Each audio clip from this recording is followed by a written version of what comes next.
உங்க ஸ்கூல்ல நான் சொல்லல, உங்க ஸ்கூல்ல அந்த தப்பு நடக்கிறதுக்கு வாய்ப்பே இல்லை.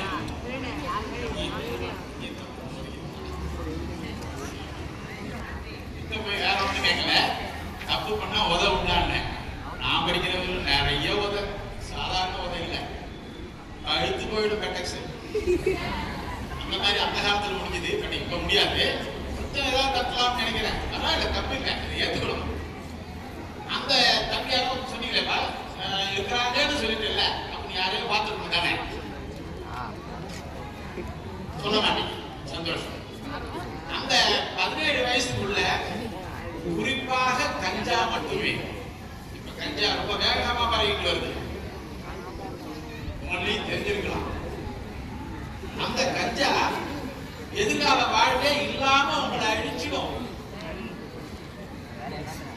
இதுல எத்தனை பேரு எங்க வீட்டுல நான் மட்டும் தான் சமைக்க